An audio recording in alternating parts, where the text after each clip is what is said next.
everybody. My name is Jesse, and I am your virtual adventure guide here with Exploring by the Seat of Your Pants. I know we've got a really big audience today, our biggest of the year, and so welcome into all of you classrooms from across the continent and internationally too. It is so exciting to have you as we continue to showcase and celebrate such amazing people and places around the globe. Now, if you are new to what we do here at Exploring by the Seat of Your Pants, we are all about bringing conservation, adventure, and science into classrooms around the world. And our first 2.5 weeks have been crazy. I barely sleep at all. We've had the chance to learn about incredible creatures around the globe, amazing adventures. We've gone to space to talk about the James Webb Space Telescope. We've gone into caves to talk about cave diving. It's been an incredible ride, and I just want to say a big thank you to all of you for making it all possible. Now, we had some crazy connection stuff happening this morning where the usually very reliable Wi-Fi at the Toucan Rescue Ranch in Costa Rica went kaput.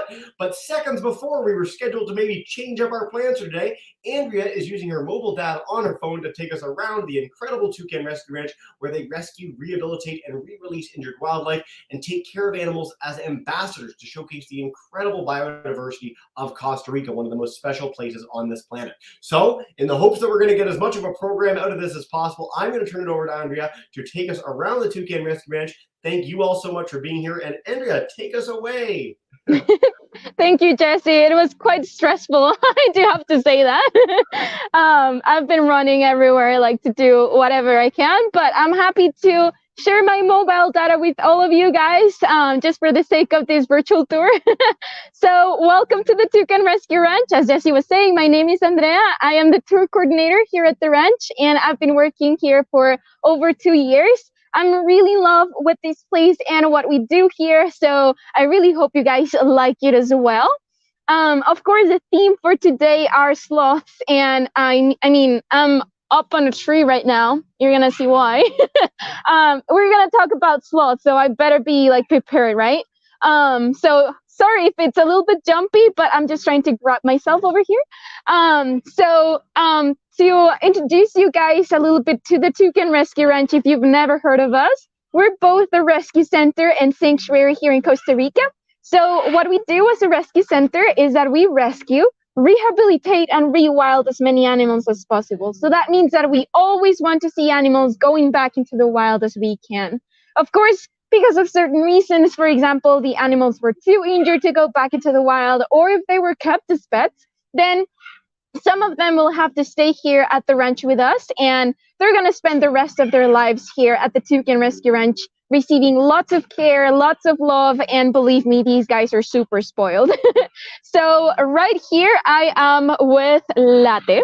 I'm actually on the sanctuary side of the property. This is the Ed Center, so this is where we start like our on-site tours, and we have like our souvenir shops. Hopefully you guys can come here with your family someday.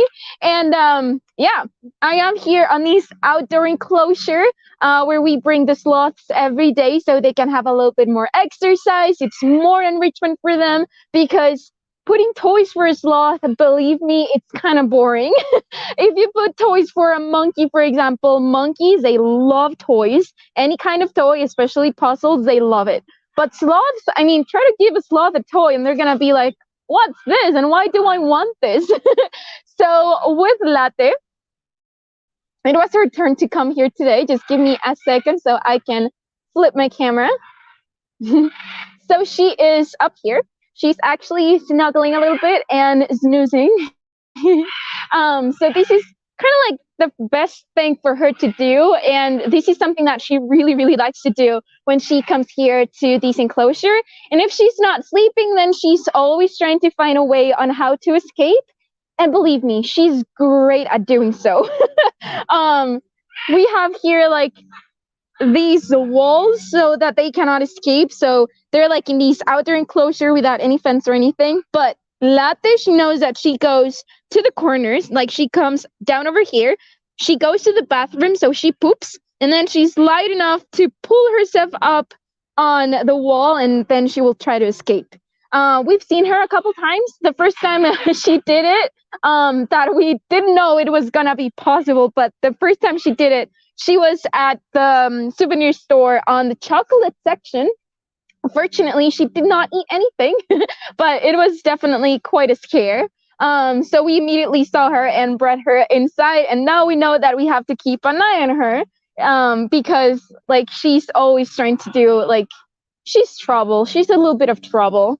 So Latte, she's really, really special.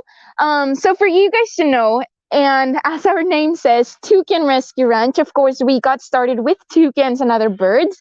Our founder, Leslie, she got started the ranch in 2004, and she created this place so that she could rescue a lot of toucans that unfortunately were neglected because not a lot of centers wanted to work with the toucans.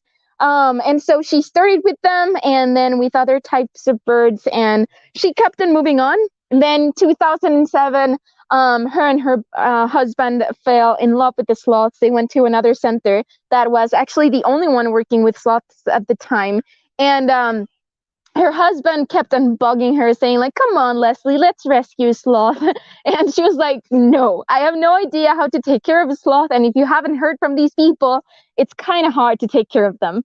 Eventually she agreed. So like she called the wildlife police. They're the ones in charge of wildlife here in Costa Rica. And she expressed to them that she could rescue an adult sloth that she could rehabilitate and then rewild back at the release site. That is a property that we have an hour away from here. And so one night she got the call from these people, like the wildlife police, and they were like, Leslie, get ready. We're going with a sloth. And so she got ready with a really big kennel because she was expecting a really big sloth, at least maybe like Latte. Latte weighs around like 6 kilograms, around like maybe 12 pounds or so. I don't know. And like she was getting ready with that huge kennel. And then the police ranger, he arrived and he handed her like a cardboard box, and there was a little tiny ball of fur. It was like the size of the palm of her hand. She was super tiny. And that was Mealy. She's still with us. She's sleeping, of course. She's sleeping in her enclosure. I'm going to try to see if maybe she wants to say hello. Probably not. But yeah, I mean, it has been Mealy, the one that started it all for mammals and, of course, sloths. And so after Mealy, we have been able to rescue lots of mammals. Now we work with monkeys, raccoons, and otter, and cats, and many, many other things. Actually, Leslie jokes around saying that, you know, the weirder the animal is, the wildlife police is like, okay, we gotta take it to Leslie. And of course, our vets, they're super dedicated. And as again, the weirder the better. They love sloths because they're super weird. They are always a challenge. So there's always something new to learn about sloths. So anyways, with Mealy, she was not raised with the purpose of going back into the wild, and that's why she's here. Because back then in 2007, sloths were not as popular as they are today. So actually no one wanted to do anything with sloths. No one wanted to work with them. No one wanted to understand sloths or study sloths. And so people didn't believe it was possible to hand raise a baby sloth and put them back into the wild. Eventually, we started having a lot of success with the baby sloths, and we started receiving more and more and more. And Leslie wanted to do something more with them rather than keeping them in captivity. So in 2016, she started with the Saving Sloths Together program, which is a program that we have to rehabilitate orphan baby sloths that come here. We raise them and then we put them back into the wild. And Latte, she's super special because she was actually the first sloth to be in this program. So she was the first generation of the coffee babies, as we used to call them. So we had like Chispa and Mochaccino and Brit and some others. So that's why they were called the coffee babies. And as you can see, well, she failed the program, and that's why she's still with us. She did not want to go to college. She actually dropped out of college about like 2 times. And yeah, she's been a little bit of trouble. But she's now one of our ambassador animals. So with her, we are able to teach people more about sloths. And that is something that is really, really important. Because again, sloths, up until recently, they were not really like popular.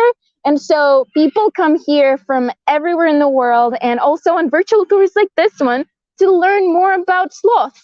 Many people will say that sloths are their favorite animals. I always like to ask why. And it's always funny because most of the times people will say, oh, because they represent me. They're super slow. They're super lazy. They sleep a lot and everything. And they're not. So what most people know about sloths is actually wrong.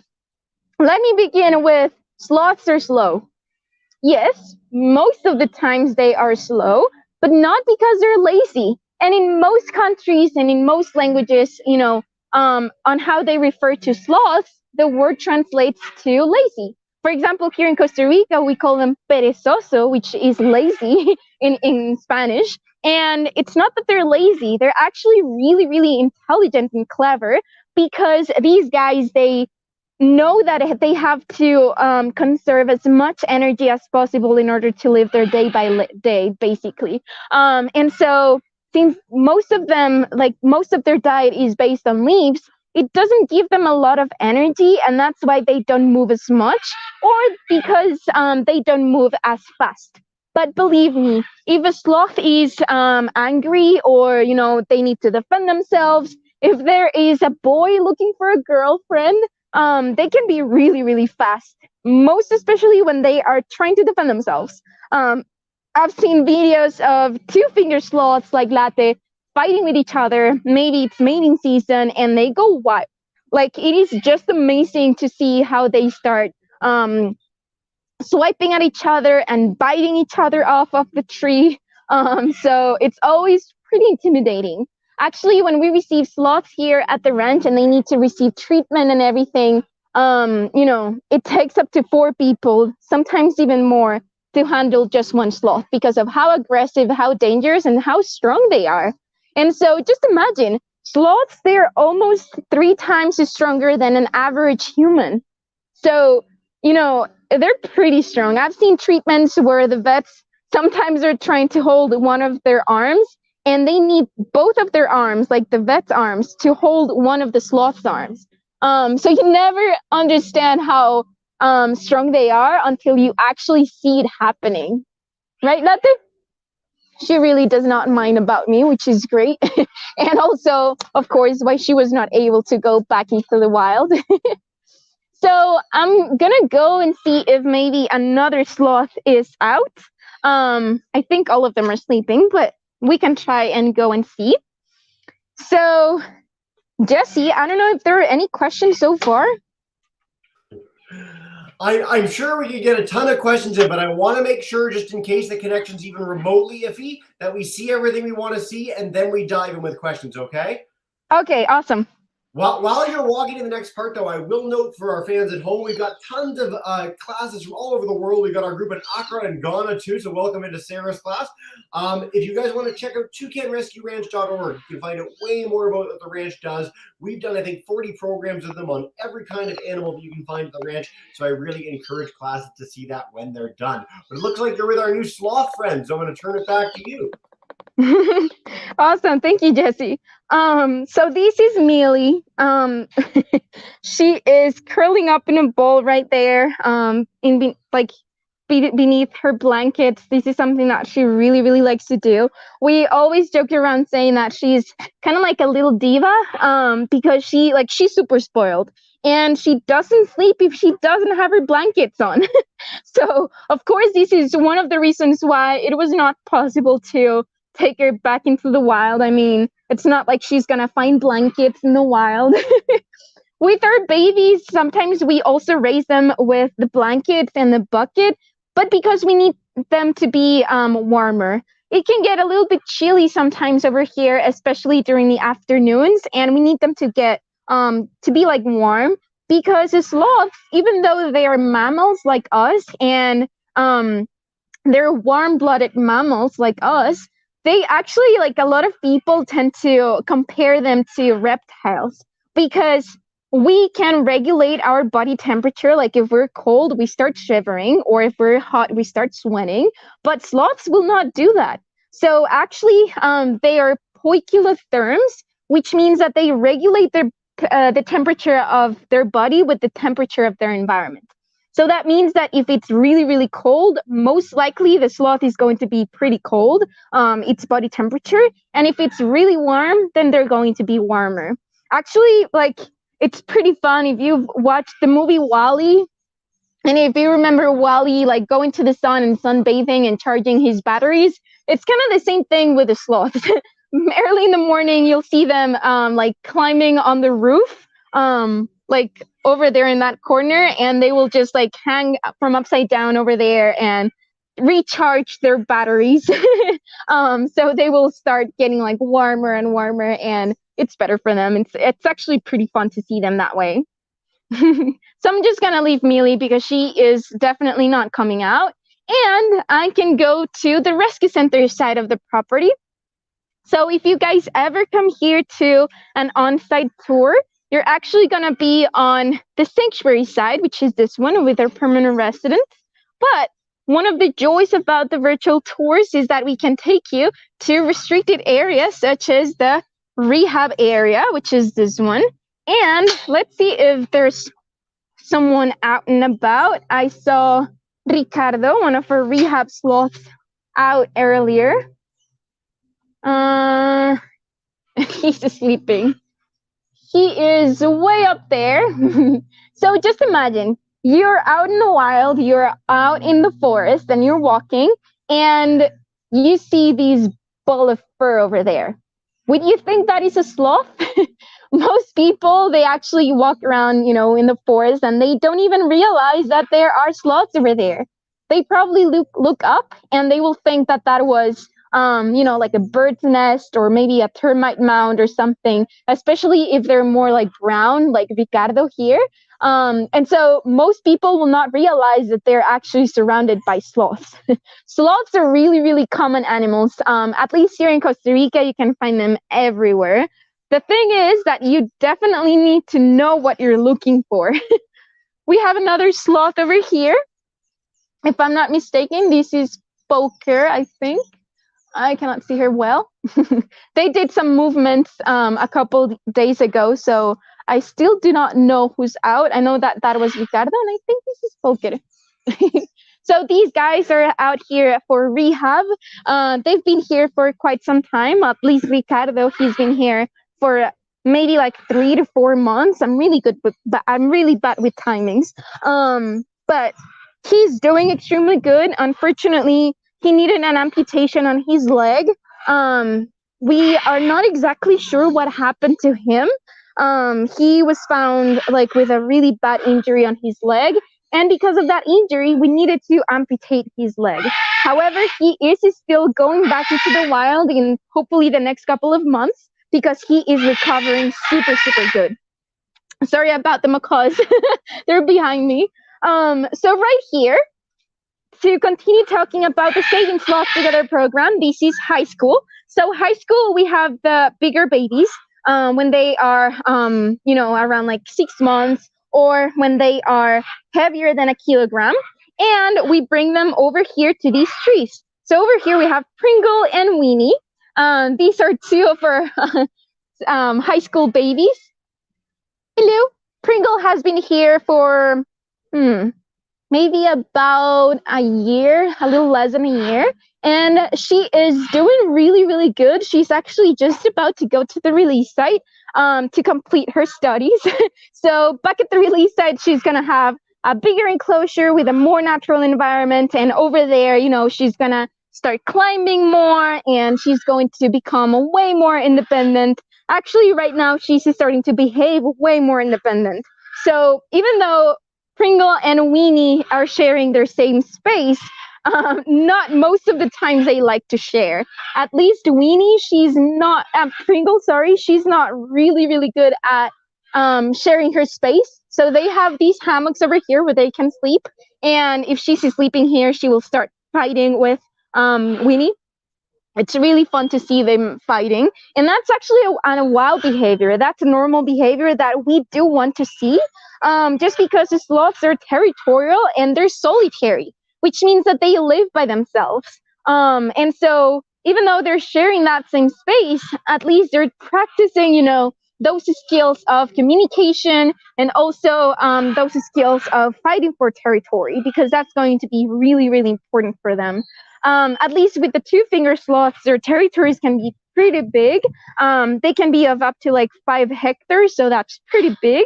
And they can move daily around like 3 kilometers a day. So these guys move way more than what people think. And Pringle is going underneath those leaves. And you can see, well, the lighting is pretty bad right now, but Weenie is over there hiding with those leaves over here. So again, if you were in the forest, you look up, you probably wouldn't even see Weenie sleeping there. And again, this is a really, really nice thing that she is enjoying her time, back here and sleeping on a tree, sleeping on a branch instead of in the blankets. That's great. That's something that we want to see. And so just before we finish with the tour and I start answering questions, I also have the nursery over here. This is Giselle. So in the nursery is where we have our younger babies, the ones that especially need 24/7 care. And so we have, for example, baby London over here. See, that's the London. He's snuggling. He's just conserving some energy to do some problems later. London has some problems, some like cognitive problems, so he's not really good at coordinating his legs and his movements. But believe me, these guys are super determined, and that is something characteristic of sloths. Sloths are super determined. If they want to go somewhere, they will. And so Landon, even though he's not coordinating his movements as much, I've seen him crossing, the porch and going to the other side. I've seen him climbing. I've seen him climbing this structure as well. Sometimes we take him to the tree, and it's just being really, really cool to see, that process.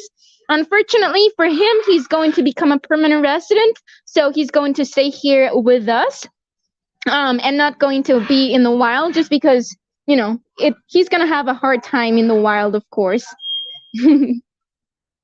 So, Jesse, I don't know if there are any questions or something else that you would like me to share.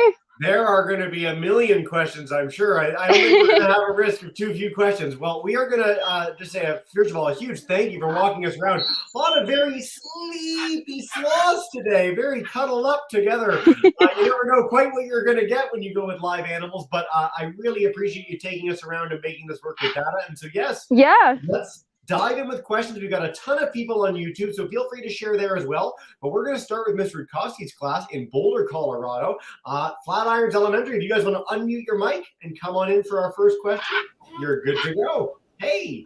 Hi, everyone. Hello. Okay, we have Yan here. She's actually from school. She's at our school this year. Hey, Yan. So this is Yan, and here's her first question. Perfect. Who eats sloths? Yeah. Are there any? Who are the predators of sloths? Yeah, who are the predators of sloths, Andrea? Oh, that is a really good question. So sloths, they do have some predators, although it's not like a lot of animals like to eat them. Sloths, they have a lot of hair, and they don't have a lot of like meat to eat. They're more muscle and hair than anything. But one of their top predators is the Harpy Eagle. Harpy eagles are the largest species of eagle in the Americas. They're even larger than the bald eagle. I don't know if you guys have ever heard of the bald eagle. But those guys are huge. They're almost my size. Unfortunately, they're extinct here in Costa Rica, but they're found in other countries like in Panama and South America. There are a lot of Harpy eagles, and so sloths are terrified of Harpy eagles in South America, that's for sure. In here, I'm pretty sure that they don't know what a Harpy eagle is. Very cool. I want to note, by the way, this is a really nerdy thing. When I was a kid, I loved Harpy Eagle so much. I had a life-size poster of a Harpy Eagle on my wall, cut out around it. Wow. Around a stick. I loved animals as a kid, I got to tell you. The sloths, not so much. No. Mr. Dunn's class, heading to Sudbury. Thanks for making this work last minute today, guys, and come on in for a question. Hello. All right. That was a great presentation, Andrea. Samira, Thank you. Samira has a question for you. How long do sloths live in the wild? How long do they live in the wild? Yeah. That is a great question, and I would love to have the answer, but unfortunately, I don't know.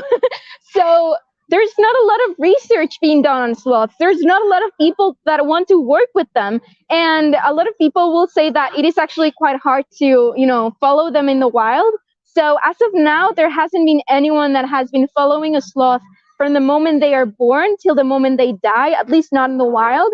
And so we have no exact idea.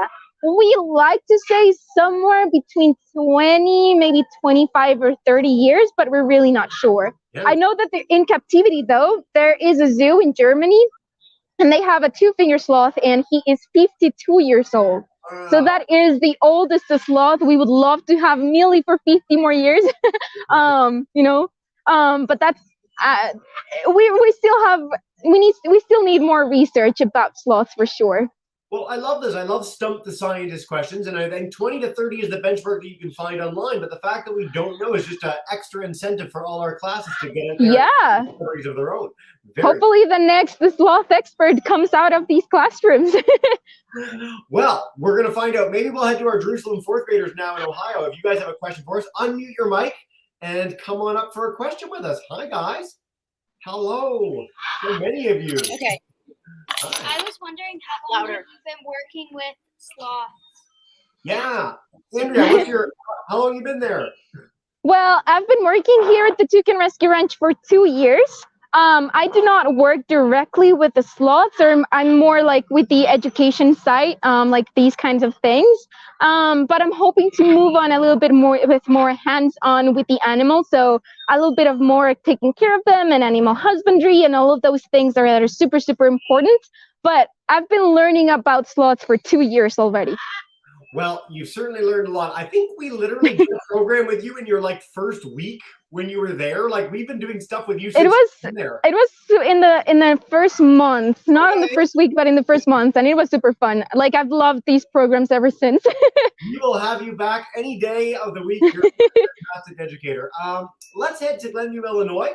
Abaca West 4B, Miss Michaels group. If you guys have a question for us, come on in. Hey. We have Eli coming up with a question. Eli. Okay. Here you go, Eli. What is the worst injury an animal has had, and how have they gotten injured? Interesting. Wow, that is a really good question. So, with sloths, actually, one of the main reasons why we have to rescue sloths here at the ranch is because of electrocutions. So what happens with the electrocutions is that our power lines and electrical wires are not insulated. So let me show you guys something here, because we have kind of like a replica of a power line. And so imagine this was a power line. Of course, it doesn't have any electricity because we don't want any accidents in here. But if a sloth wants to cross from this side of the road to the other side of the road, or maybe there's some forest around here and he needs to go to somewhere else, they will climb to the power line, and since it's not insulated, unfortunately they will have an electrocution. So they will have really, really bad burn wounds, and we're gonna have to treat them for a long time. Actually, right now we have a couple sloths that have been electrocuted, and in the last couple of weeks we have had to receive maybe 4 or 5 electrocuted sloths, and some of them are doing fine, some of them are not doing that good because of their injuries. But sloths are super strong, they're super resilient, and so they're little survivors. They're actually one of the few animals that survive from an electrocution, which is just stunning. I mean, it's amazing to just, know that. And again, sometimes they will need to have an amputation on their arm, so they're gonna miss their arm. They're not gonna have it, but they can still go back into the wild. They can still climb. They can still defend themselves, and it's just amazing. I've seen sloths going back into the wild without one of their arms, and they're doing just fine. There's very few things in the world of conservation that are more spectacular than releasing an animal back into the wild. And yeah. The macaw thinks so too. The macaw is very excited. These guys are really loud right now. Yeah, they want to be part of the tour. We're going to head to Atlanta, Georgia, this Brown's class. If you guys have a question for us, come on in.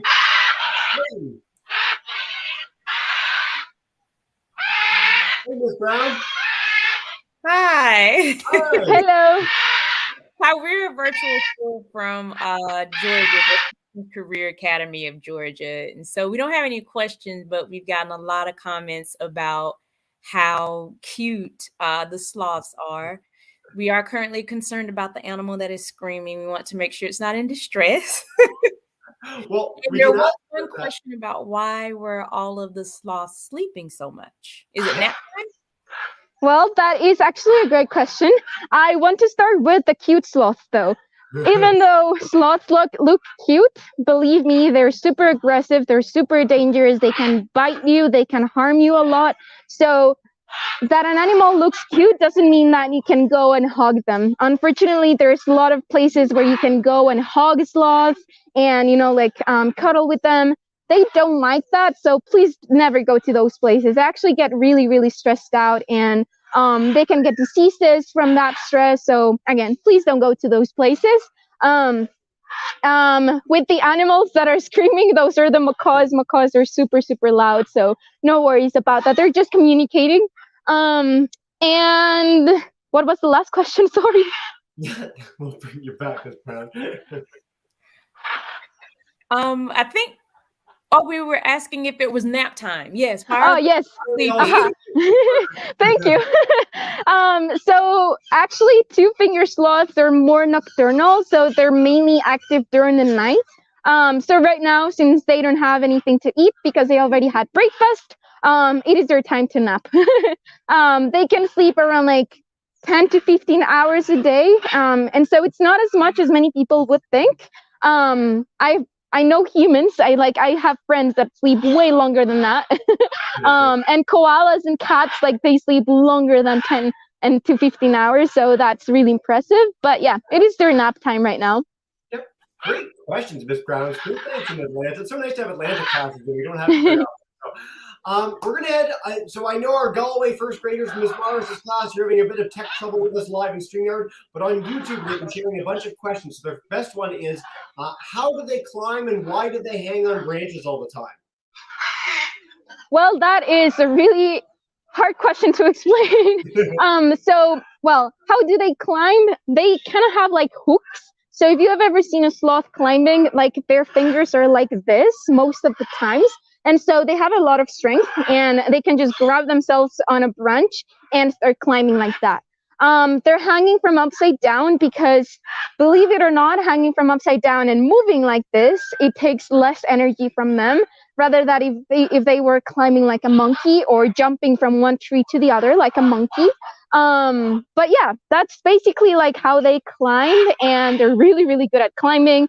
Their whole body is made to be hanging from upside down, which is also super impressive.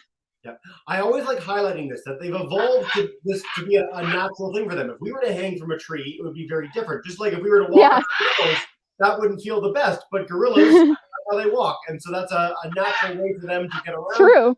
It's not any harder for them than it is for us to just stroll along on our two-legged area. So it's actually interesting to think that their ancestors were ground sloths, and so they were on the ground. They used to walk on the ground, and now if you put a sloth on the ground, they will just crawl. They won't walk. So it's pretty interesting to think that. I want to stress, you mentioned ground sloths. For anyone who doesn't know, everyone should look up the Megatherium when you're done this program. This is a sloth the size of an elephant that used to rip out trees that used to exist in South America. So one of the coolest animals ever to exist is a giant sloth. And in North America, there were giant ground sloths in North America as well. They're coming. They're everywhere. They're all over the place. There's one behind me. We're going to take a few questions from YouTube. We're going really fast with this, Andrea, and then we'll do another round with our live classes. So let's see. So many great questions coming in on YouTube. Jenny Garcia wants to know, how many species of sloth are there? Well, that is a great question. So for you guys to remember, there are two different families of sloths. So we have the two-fingered and the three-finger sloth. On the two-finger sloth family, there are two different species. So we have the Hoffman's two-finger sloth, like the one we have here in Costa Rica, and the Linnaeus two-finger sloth. And with the three-finger sloth family, up until recently, last week, another species was discovered. And now there are five different species of sloths. The one that lives in here, the brown-throated three-finger sloth, is one of the most common ones, but there's also the pygmy sloth, 2 species of maned sloth, and I always forget the name of the other one, but 5 different species of three-fingered. But I love that you mentioned the fact that we find new ones. Every time Yes. we go to the rainforest or to the deep sea, these are such biodiverse ecosystems that we always end up finding new things whenever we look, which is really, really special. So again, for students out there, you can find things that no one has ever really found and described before. Monkeys have been found in the last few years, sloths, like there's lots of amazing discoveries. Lots of frogs as well, and insects. Yeah. Oh, so special. Costa Rica is such a great place. Let's head to Miss Toot's class, Hatboro, Pennsylvania. If you guys have one from there, how much does the average sloth weigh on YouTube? So it's really different from individuals because all individuals weigh differently. But an average from the ones that we received maybe around like 4 to 6 kilograms, which I'm not sure how much that is in pounds. But yeah, around that, like 4 to 6 kilograms. So 10 to 15 pounds for our American audience. Thank you. Yeah, like that. Let's head back to Boulder, Colorado. Mr. Costy's class, come on in, unmute your mic, and you are good to go. Hey, guys. All right. But unmute, yes, you. Oh. Hi. This is okay. Can I call you? Hi guys, thank you so much. We have another question Perfect. from Calder, and he's gonna say it nice and loud. Are sloths related to monkeys? Are sloths related to monkeys? They are not, not even closely related. So sloths have some really interesting cousins. They're more closely related to tamanduas, anteaters, and armadillos. Can you believe that? If you look at their claws, you will see those resemblance. But yeah, I mean, not monkeys. We humans are more related to monkeys than, you know, sloths to monkeys, definitely. But yeah, armadillos and anteaters. Sorry, I was trying to pull up a word for everybody. So this is your weird science word of the day after poikilotherms. But xenarthrans is the name of Xenarthran. Yes, this group of creatures in South America that are really unique. What it literally translates to is alien joint. So they're quite different how their bones and things articulate than the rest of us, and that's how we know that they're more related to one another. So I love that. Mm-hmm. All right, Mr. Dunn's class, Sudbury, come on back in, guys. Hey. All right, Andrea Kate has a question for you today. Hey. Okay. Do sloths have sharp teeth? Do sloths? And do they smell? Yeah, what was the first part, Mr. Dunn? We just didn't catch it. Oh, sorry. Do sloths have sharp teeth? Sharp teeth. Sharp teeth. And do they smell? Well, the sharp teeth thing, yes, especially the two-finger sloth. So they're not canines, but they're canine forms. They look like canines. They never stop growing, and so they have 4, 2 on the top and 2 on the lower jaw. And so they're always grinding them against each other like this. So they're super, super sharp. Unfortunately, there's not a sloth right now that is awake or close enough to me so I can like give them something to eat. But that makes two-finger sloths so, so dangerous and so, so aggressive as well. And the other one, what was it? Do they smell? Oh, if they smell.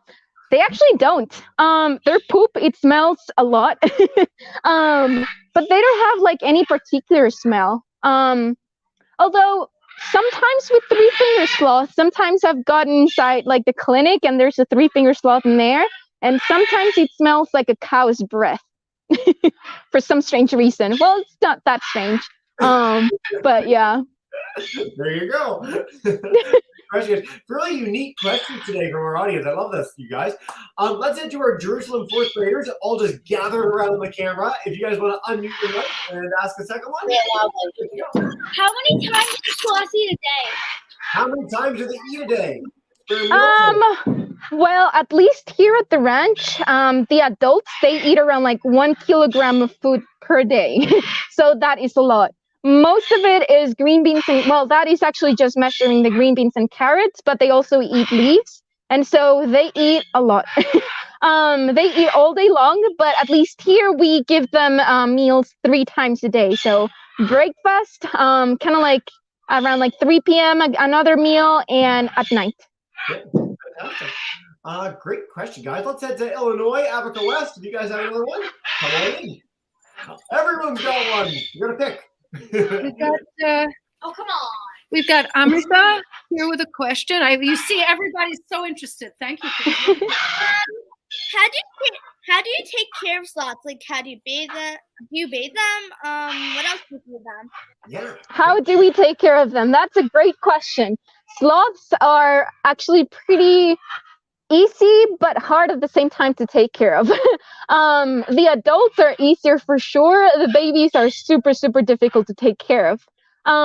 We never bathe them just because that's not like a natural thing for them. They actually do not groom themselves. They will scratch themselves, but they will not like lick themselves or groom themselves. And so with the babies, at least, taking care of them is a little bit harder just because we have to syringe feed them. We do not bottle feed them because they do not suckle like another baby. And so it's easier with a syringe. That's what Giselle was doing back there. And we have to go super slow with the syringe so that they will not choke. Kind of like when we drink water and we're drinking like too fast, it goes the other way and we start coughing. That can happen to the sloths, but they will not cough. They will get sick and that will go into their lungs. And so we have to be really careful about that. Yeah, it's good to have that coughing reflex to just, get it out then. That's interesting. I never knew that. Yeah. Before we go to Miss Brown for one final question, I know we could have questions all day long, so I want to know two quick things for all our classes. We will, with Andrea's kind help, make a Padlet for today's program. So for those who don't know, a Padlet is like a virtual whiteboard. Kids can share additional questions about sloths, and we'll be able to get to those in the coming days. So I'll make sure all our classes have that link. You can share any more sloth queries you might have. And I put this in our YouTube chat and in our private chat and StreamYard. We've got a Kahoot that we've done with Andrea and the Toucan Rescue Ranch. So if you want to learn more about sloths, test your knowledge, have a few questions, the challenge pin is below. We'll make sure you guys have that to keep the learning going after you're done today's program. It's super fun.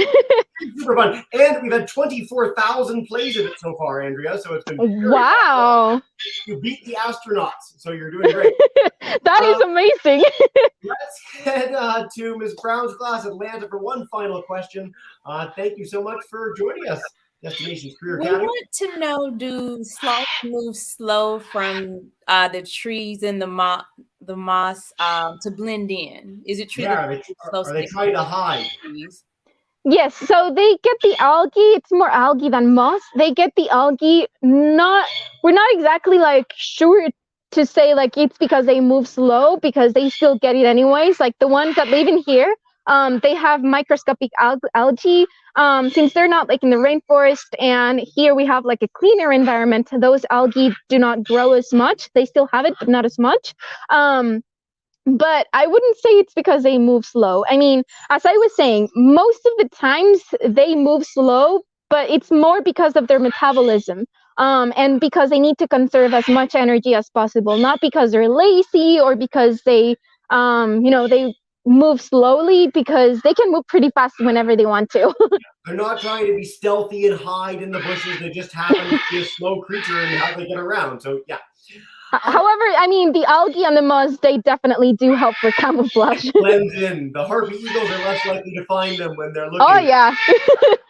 Andrea, what I always love to wrap up with is how kids can help. If we have kids at home today from all over the U.S., all over Canada, all the way in Ghana, if they want to take action to help protect sloths, what can we recommend that they do? Well, I do have a couple of recommendations. As I was saying to the Georgia class, never go to these kinds of places where they will allow you to get too close to a sloth and with any other wild animal, like lions or tigers. Those places, they don't care much about conservation or about their animals. They just want money and they want to profit off of their animals. And so it's really sad to see these places where they even put like bow ties on sloths. It's really disturbing to see that. It's not cute. And also, this is something that I recently learned and that I really like to share. So now with social media, I don't know if you guys are allowed to have social media right now or not, but whenever you are allowed to, you will get to find like lots of pages like I love sloths, cute sloths, daily sloths, and all of those pages. And they will share lots of misinformation about sloths, and also people having sloths as pets, or you know, they will like, it's a misconception of sloths over there. And so be always aware on how, like, who you're following, who that person is. If you're going to go to, you know, like a zoo or a place where they will have animals in particular, like in general, just be aware if that's a place where they do take care of their animals well, where do those animals come from? If they come from the wild, that's not good. Unless, like, for example, like here, they come because they were rescued, not because we go and find a sloth and we bring them here because we want to. It's always a rescue. And so those are really, really important things. Yep. I always love this. You guys have so ingrained this message into me that whenever we do conservation programs around the world now, I like to highlight to people one of the simplest thing that every kid can do. Don't like and share those posts. Like and share posts that are of animals that are being treated properly in places that are taking really good care of them and that don't interact with them. And this is what the Toucan Rescue Ranch does better than pretty much anybody. It's why we've had them for, I think, 50 programs now. And I really want all our kids, check out toucanrescueranch.org. You can also donate to their cause. As I said to our classes before we got underway, Andrea, I think our kids have helped raise about $10,000 in the past 5 years with Toucan Rescue Ranch. So you guys have been absolutely amazing as an audience since we got underway with the TRR team, and I encourage you to check out their site for more. So, I also want to invite everyone because as of October 1st, we're actually going to start with our Sloth Month. And so that means, and drum roll, Sloth Ermine Games. So we're going to have our 7th annual Sloth Ermine Games this year. It's going to be super fun. It's full of surprises. I still cannot reveal who the sloth leads will be, but stay tuned because on October 20th, on our YouTube channel and on our Instagram and Facebook, we're going to announce the sloth leads for this year, and the games are just gonna be so much fun. Like you guys are gonna have a lot of fun, and it's also a fundraiser event that we do every single year to support the Saving Sloth Together program, and so I hope to see you guys supporting us. I hope to be able to root for a really great sloth lead because it's the greatest type of name of all time. Sloth Ironman Games, folks, we're going to have the Toucan Rescue Ranch team back many times throughout the year, so come stay tuned, come join us again. And Andrea, what we do to wrap up every broadcast, as you well know, I'm going to bring in all our teacher friends to say a big thank you and farewell, getting you all that Kahoot link, getting you all that Padlet link after the fact, so stay tuned for those. But for now, Mr. Krause's class, Mr. Dunn, Jerusalem 4th graders, Africa West, Miss Brown's class, thank you so much, everybody.